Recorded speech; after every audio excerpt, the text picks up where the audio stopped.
Oh, geez, look who I recorded.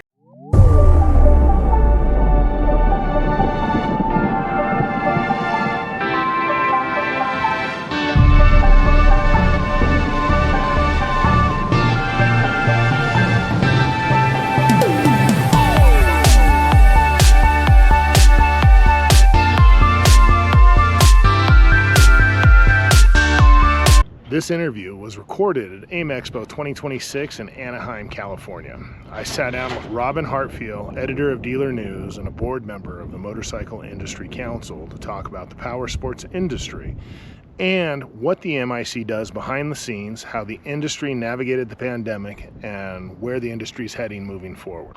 We also discuss organizations like ROHVA, the Special Vehicle Institute of America, Motorcycle Safety Foundation, and AIMExpo itself, along with the people and relationships that help keep the powersports industry moving. Well, Robin, great to sit down and actually be able to talk to you and not be interviewed initially on this. So this is kind of exciting for us. Turnabout's fair play. I owe you. You've been the volunteer the last 3 years now. So. Four. So since we've done that, I want to say first and foremost, thank you for giving us the inspiration to start that Brands We Know. I remember I was driving through Arizona when we talked on doing this Brands We Know page. So many people didn't understand the behind the scenes of what goes on for these brands, and didn't understand, the end user just didn't acknowledge a lot of that. And so talking with you, with your experience in the industry, has been tremendous. But now that we're sitting here with you, tell us about you and tell us about your journey within this industry and what people need to know about Dealernews. I found a lot of end users aren't even familiar with Dealernews. Well, I think I'm getting old because a lot of the people don't know that there was a show before AIMExpo. But for them, this is the be all end all, and it's 10, 12 years of AIMExpo, and it's like, well, there was 50 years of the DealerExpo before that. So subliminal messaging, us being the official media partner and having printed issues. Absolutely. The old guard thinks it's the Dealernews show. So before the show rolls into town, everybody says, hey, you got to get me past it. You got to get me in. It's the Dealernews show. It's like, no, Dealernews is dead and gone. I have no juice with AIM. But I am on the MIC board of directors. The MIC owns AIMExpo as of 8 years ago. So now I guess I am still sort of connected to the show. So the MIC, I know you've been a really active role with that. We know that, but can you let our people know what is the MIC and what do they do? Motorcycle Industry Council is here to promote and protect and advocate for our sport. Primarily, it was funded by the Japanese Big Four back in the day. They got together as an industry association, and then over time they added an aftermarket council. And at one point in time, the aftermarket committee was every bit as strong as the executive board was, and the aftermarket committee actually vetted the spend. It's a nonprofit organization. It's all to benefit our industry as a whole, and we had that oversight. So it was really well balanced, stayed out of shows. And then they had a change of heart, and there was no more DealerExpo, and so the landscape needed a show. Absolutely. And so they, again, for the good of the industry, it's not like it was going to make us money or anything. Mm-hmm. It ended up costing the MIC quite a bit of money to purchase it and to run it those early years and all of that. So it's a labor of love, but it's also its passion and its integrity, and it brings the OEMs and the aftermarket together to better service our dealers. Now, I know it really encompasses the sport. It's not limited to on our street, dirt bike. It's not limited to anything. It's everything power sports related. The way the MIC Motorcycle Industry Council is structured, it gets a little bit confusing because originally this was the motorcycle industry. Then we became power sports and all that. So there are actually 5 if you count AIM as a standalone umbrella under MIC, but ROHVA, which is the side-by-side industry, Recreational Off-Highway Vehicle Association, they're the same as MIC. They've got their own board of directors and all of that. We lump it together, but they have separate staff, separate things, but shared office, a shared director with Christy being our CEO and president of MIC. She's also serves a similar role for ROHVA. SVIA, the Specialty Vehicle Institute of America, was the ATV component, and that was actually the first of those. And then the Motorcycle Safety Foundation is also under that MIC umbrella, but they're totally autonomous as well. So all of these things happen. We share resources. Our government relations team services all the associations, does a great job, and then AIMS, a show group, same thing, services all of the associations equally. So, I mean, it's definitely far reaching as far as all of that goes. And what all, as far as government services, what are you advocating for as far as what end users and our end user customers need to know? MIC has always been behind the scenes, and we're our own worst enemy at communicating the things that we do well. There wouldn't be an industry if it hadn't have been for our government relations team, for example. Going into COVID, it's MIC's legal team got us declared an essential industry. That kept Powersports alive when other industries crashed and burned or went on hiatus for 2 years. We, because of social distancing and whatever other COVID things were, we kept the doors open, we kept the units going, and we were the ultimate social distancing machine. So it worked out great. I don't think a lot of people really truly realize just how integral that was, because we saw such a massive spike in the power sport industry. My perspective, my background scared the crap out of me because we're this new company that we just launched, and 2 weeks later they declared a pandemic, and we didn't know what to expect. We didn't know everything that was going on behind the scenes, and it really turned out that that was kind of the ultimate form of social distancing. And we saw the sales spike and everything else. And I don't think many people really truly understood the impact that had on the industry. Again, Scott Schloegel and his team did great work, but he's one of those guys like Jack Welch from GE used to say, could see around corners. Scott already knows what's going to happen on Capitol Hill, and he's already got a game plan in mind, and then he comes and presents that to the board, and it's like, well, Scott, if you say that's what we're doing, then we're doing it. Absolutely. Let's make it happen. He also now orchestrates the DC fly-in, where we bring in key people from within the powersports industry to meet with Congress. So you want to meet with your congressman? We fly you into Capitol Hill. We have a meeting in Washington, D.C. with your congressman to address these issues. And then Joni Ernst is not running again, but she was one of the co-chairs of the motorcycle caucus. Like, meet with Joni. I needed a quote on something, and I called Scott and I said, can you get me in touch with Joni Ernst's office? He says, well, I ride with her. Joni Ernst, senator from Iowa, campaigns on her motorcycle. She rides there's 99 districts. She rides to all 99 districts in Iowa and personally stumps on the back of a bike. So Scott's ridden with her. He says, hang on. 2 seconds later, I'm talking to her chief of staff, and he says, do you need, an hour of her time? Do you need whatever? And it's like, so it's the old thing. It's not what you know, it's who you know. Absolutely. MIC is very fortunate to have people like Scott representing all of our interests.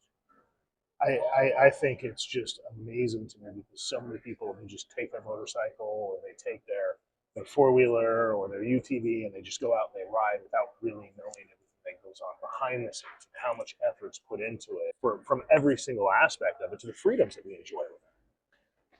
We sort of like it that way because we're nonprofit, but we also answer to higher authorities. So the governance of it and all that is fairly on the up and up. We don't need to go promote the MIC message outside our industry. But here, AIM is a trade-only show. Absolutely. So yeah, MIC does have a bigger presence than it normally would, and we own the show. So it's in our best interest to make sure that all of our exhibitors and attendees are happy and well represented. So symbiotic relationship. It is 100%. I think this industry as a whole is really the embodiment of just how much relationships matter, and no matter what you do. But I love this industry. We've been in it for so long. I've been in it for 25 years, and Robin, how long have you been in it? My Top 100 program is older than that.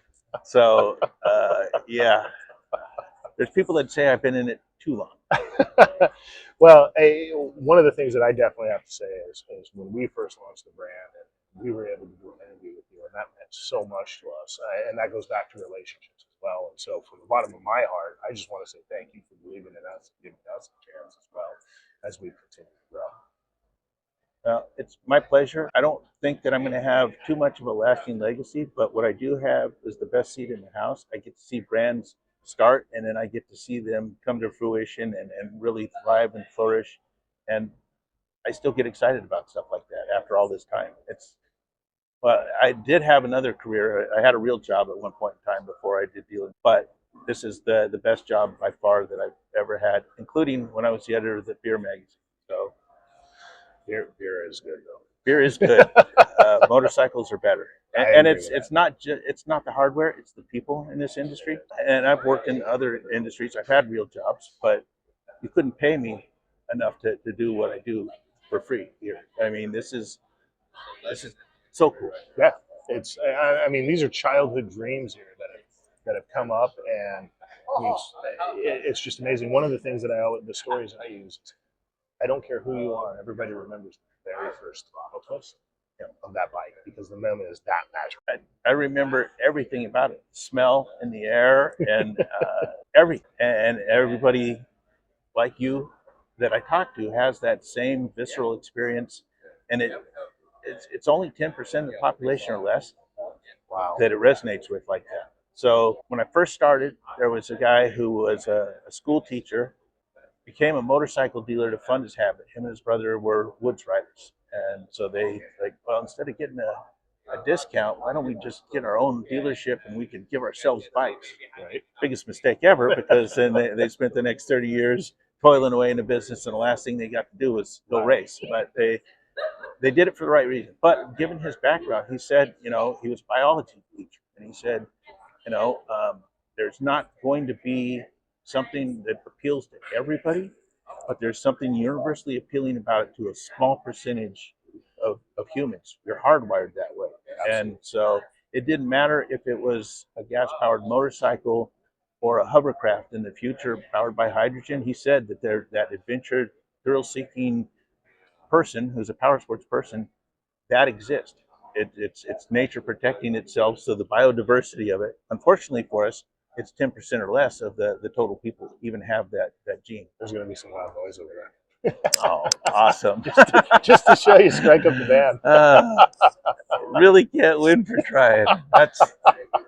So we told that story off air, but last year I thought, okay, I'm the MIC guy, and I'm the Dealernews guy, and I'm going to get my booth and get my interviews done. It's going to be perfect. And they said, oh yeah, we're giving you a back wall, so there won't be any people walking through your shots or anything. But they put me right next to the new product stage, and the first guy up has an alarm system, and it's 120 decibels, and it just goes. And his whole presentation, every time I would try and make a point, he'd hit that stupid alarm. And it's like, man, just can't win. So this year, it's like, okay, we're good. And then what happens? The band stage is directly behind us. Go figure. I appreciate everything you've done. I appreciate, what Dealernews has done, what the MIC has done, and most importantly, I appreciate my relationship with you as well. And I can't thank you enough for that. And it's been an amazing resource, an amazing friendship. You're special, but you're not the first person to tell me. My mom always called me that. To me, everybody in this industry is special. The fact that we keep coming back and there are easier ways to make money. There are much more rewarding things for some people in the world, but for special people, this is the place to be. This is, and it's like a big gathering, it's a homecoming, if you will, with so many friends and relationships, and I mean, people you've known for decades, or people that you just met. I had the pleasure of having a beer with someone yesterday, knew his company, but never got the chance to know him, and I think a lot of people don't understand that everybody's really a real person. And you can talk to them just like you would a friend or anybody else. And the experience itself, what you said, is very, very visceral. And so many people are so genuine. Well, I think that this has separated humanity from itself. And we have common ties in our interest for power sports and all of that. But we also have that price of entry. There's not an app to go ride. No. You can get directions. You can optimize a ride, but AI doesn't ride a motorcycle. No. You ride a motorcycle. You get to go out in the UTV and have a great adventure and all of that. And that's, again, that 10% or so of the population that's hardwired that way. You have to have that is built into your gene pool. You have to be able to go out and recreate and enjoy what power sports provides you. Oh, absolutely. That freedom that so many people really don't get the chance to experience because they're welded to their phone. Yeah. I mean, the people who developed that were really smart, and they figured out where the learning centers were and the dopamine hits and all of that things. We are puppets. Oh, 100%. To that device. And this is a way to break free of that and get back to what we should be doing. Yeah. Nope, I agree.